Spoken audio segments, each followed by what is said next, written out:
Salut tout le monde, ici Rémi. Ce matin, je lisais la presse et j'ai vu l'article « Retraités et surendettés ». En gros, ça dit qu'il y a de plus en plus de gens de 65 ans et plus qui doivent déclarer faillite parce qu'ils sont surendettés. On s'entend, ça fait aucun sens de devoir travailler toute sa vie pour finalement finir en faillite à la retraite. Le sentiment d'échec est particulièrement difficile à vivre pour les personnes âgées. L'idée de devoir travailler toute une vie pour finir en faillite est humiliante. L'impact est beaucoup plus émotionnel pour elles. Aujourd'hui, on regarde donc comment éviter d'en arriver là et réussir à plutôt bien s'en sortir à la retraite. Comme la majorité des gens, vous faites probablement partie de la classe moyenne et vous pensez que c'est quelque chose qui est plutôt facile que d'arriver à la retraite et que seulement les pauvres vont trouver ça difficile. Vous avez une maison que vous pensez vendre plus tard et un peu d'argent de côté dans votre compte en banque. Et une fois à la retraite, vous savez aussi que le gouvernement va venir vous aider avec le régime des rentes du Québec et la sécurité de la pension de la vieillesse. Ça peut être un bon chemin pour arriver à la retraite, mais c'est aussi parsemé d'embûches et il faut faire attention parce que ça pourrait changer très rapidement et ça même si tu te trouves dans la classe moyenne. La plupart du temps, les enfants vont proposer à leurs parents de faire une faillite ou une proposition de consommateur, selon les revenus disponibles. Cela signifie qu'un nouveau mode de vie commence pour ces personnes issues de la classe moyenne, que des nouvelles habitudes devront être intégrées, ce qui n'est pas évident à 70 ou 75 ans. Il lui arrive régulièrement de rencontrer des personnes de plus de 65 ans avec 40 000 $ sur leur carte de crédit. Les paiements ont toujours fait partie de leur budget, mais soudainement, ils frappent un mur. Les sommes versées par la RRQ, la pension de la sécurité de la vieillesse et parfois un autre régime de retraite ne suffisent plus à rembourser les dettes. L'autre cas classique est celui du couple qui a tellement utilisé sa marge de crédit hypothécaire tout au long de sa vie que la vente de sa résidence à 65 ou 70 ans ne lui permet pas de se constituer un coussin assez substantiel pour bien vivre. Une retraite, ça se prévoit, mais au-delà de la retraite, il faut viser de s'enrichir tout au long de sa vie pour avoir des bonnes habitudes et ne pas avoir à les changer une fois arrivé à la retraite. Bon, j'en conviens, c'est une intro un petit peu plus longue que d'habitude, mais maintenant, allons-y avec la bonne habitude à avoir pour pouvoir réussir à s'enrichir. C'est cette habitude-là qui, mélangée avec de la discipline tout au long de votre vie active, va vous permettre de grimper vers le haut de la classe moyenne et de vous enrichir plutôt que de vous appauvrir. La règle, la voici. Elle est tirée du principe de Robert Kiyosaki et en fait, c'est tout simple, c'est de se payer en premier. Il faut réussir à mettre de l'argent de côté pour soi-même et ce, avant toute dépense, que ce soit l'électricité, le loyer ou toute autre chose à payer. Ça peut paraître tout simple, mais en fait, ce n'est vraiment pas l'habitude de la plupart des gens. Regardons le parcours normal de l'argent. On va prendre un tableau avec 4 carrés. Ici, on a le flux de trésorerie. Ça comporte les revenus et les dépenses. Et ici, on a le bilan qui comporte les actifs et les passifs. Pour les revenus, c'est plutôt simple à comprendre. C'est tout ce qui vous rapporte de l'argent.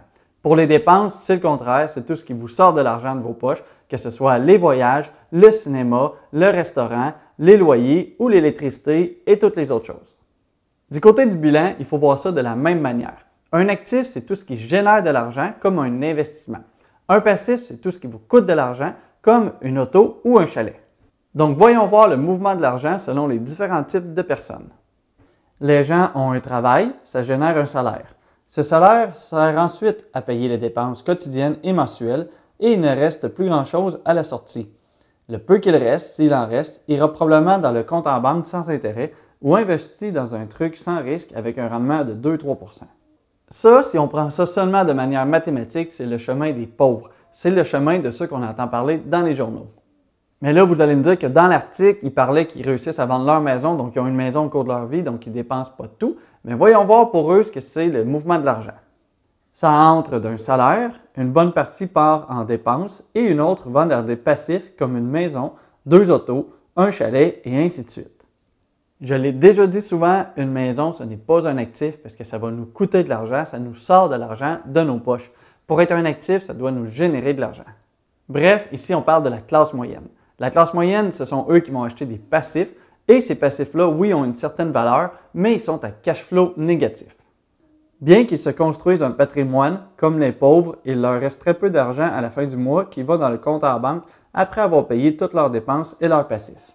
Dans les deux cas, oui, ils vont probablement réussir à mettre un tout petit peu d'argent de côté, mais justement, ça ne sera pas beaucoup et en plus, ça risque de varier de mois en mois selon les imprévus et tout ce qui pourra arriver. Voyons maintenant la manière qu'il faut traiter son argent si on veut réussir à s'enrichir. Et la première des choses, c'est qu'il faut se payer en premier. Se payer en premier, c'est simple, surtout sur papier. En fait, la différence, c'est qu'au lieu de dépenser et d'économiser ce qui pourrait rester à la fin du mois, c'est plutôt d'investir un montant dès le départ et de dépenser seulement ce qui reste. La nuance est peut-être subtile, mais ça fait toute la différence. Voyons voir ce que ça donne sur le tableau. Pour s'enrichir, on a donc un salaire, mais au lieu d'aller vers les dépenses et les passifs, on envoie une partie vers les actifs. Les actifs génèrent de l'argent et on se retrouve donc avec une nouvelle source de revenus. Cette source de revenus s'ajoute à notre salaire et augmente nos revenus totaux disponibles. Ensuite, les revenus de nos actifs viennent aider à payer nos dépenses et nos passifs en ayant la discipline de faire ça le mois suivant en continuant d'investir dans les actifs. Les revenus de nos actifs continuent d'augmenter continuellement et au fil des mois et des années, un jour, les revenus d'actifs vont dépasser les dépenses et les passifs. C'est comme ça qu'on atteint l'indépendance financière et qu'on réussit à s'enrichir. C'est en fait en brisant le lien entre le temps qui nous donne un salaire et en transformant ça plutôt par des actifs qui nous donnent un revenu. Pour que cette façon de faire fonctionne, il faut en fait réussir à investir notre argent dans des actifs. Si on fait juste mettre de l'argent de côté et qu'on le garde dans un compte à la banque, eh bien ça ne fonctionnera pas. Non seulement cet argent-là dans un compte à la banque ne vous crée pas de nouveaux revenus, mais en plus, à cause de l'inflation, vous êtes en train de vous appauvrir à chaque année. Vous devrez donc trouver des moyens qui rapportent plus que le taux moyen de l'inflation qui est à 2 %. Pour ça, il y a plein de façons comme la bourse, l'immobilier ou l'entrepreneuriat, il y en a tout plein d'autres. Il y a une question qui est quand même importante ici, c'est combien devriez-vous investir à chaque mois? Et en fait, la réponse est simple, mais en même temps, ça peut devenir compliqué, mais c'est le plus que vous réussirez à économiser et à investir à chaque mois, eh bien, tout simplement, le plus rapidement que vous pourrez arriver à votre objectif. Si vous êtes capable de mettre de côté entre 10 % et 20 % de votre salaire net, c'est vraiment un bon point de départ. Mais si au départ, vous êtes seulement capable de mettre 2 %, eh bien, mettez 2 %, c'est toujours mieux que rien. Si vous mettez 2 %, vous allez vous rendre compte qu'après quelques mois, eh bien, quand vous aurez appris à vivre avec 98 % de vos revenus parce que vous en mettez déjà 2 % de côté, eh bien, vous allez vous rendre compte que c'est facile d'en enlever encore un petit peu plus et d'augmenter à un montant d'économie de 5 % par mois. Après quelques mois ou quelques années, vous allez vous rendre compte encore que vous êtes capable de maintenant vivre sur vos 95 % de revenus restants et ça va être encore plus facile d'augmenter encore un petit peu puis peut-être de vous rendre à 10 % que vous investissez dès le départ. Je connais des gens qui, après un certain temps, ont réussi à mettre de côté 50 % de leurs revenus nets en investissement et en épargne. En fait, soyez réalistes, commencez avec vos moyens et tout simplement grandissez avec le temps. Prenons un exemple simple. Tu as une paye nette de 1 500 $ à toutes les 2 semaines. Tu décides de mettre 10 % de côté pour te payer en premier. Tu vas donc mettre 150 $ aux 2 semaines de côté ou plutôt l'équivalent de 325 $ par mois ou 3 900 $ par année. Avec ces montants-là, tu décides d'investir à la bourse et tu as un rendement ou des dividendes de 5 %. Après un an, tu auras reçu environ 98 $ que tu vas décider de réinvestir et ainsi de suite. Au bout de 10 ans, tu as maintenant un montant de 51 000 qui te rapporte maintenant 2 550 $ par année et après 25 ans, c'est un montant mis de côté de 194 000 qui te rapporte 9 700 $ par année. Si on parle de quelqu'un qui a ce salaire-là et qui décide d'investir 10 % depuis qu'il a 20 ans et ça jusqu'à ses 60 ans, il aura 497 000 $ qui rapporte 25 000 $ par année. Et quelqu'un qui est économe et qui met 20 % de son salaire entre 20 et 40 ans se retrouve avec un montant tout près de 1 million de dollars qui rapporte 50 000 $ par année. On s'entend, ta retraite se retrouve dans une bien meilleure position que la plupart des gens et tout ça en ayant mis de côté seulement 10 à 20 % de ton salaire.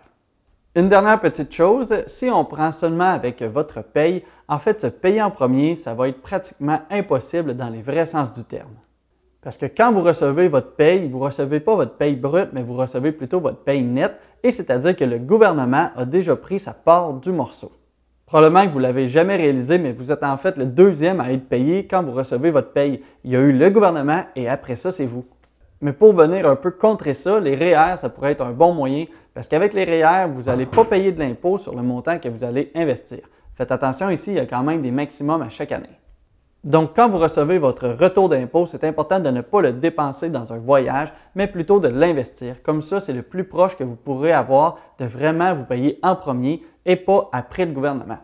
Si tu veux en apprendre plus sur la finance et l'immobilier, tu peux t'abonner à la chaîne pour voir les prochaines vidéos. Si tu es quelqu'un qui aime bien l'immobilier et qui veut se lancer en achetant son premier immeuble, il y a un lien en description qui pourrait t'aider.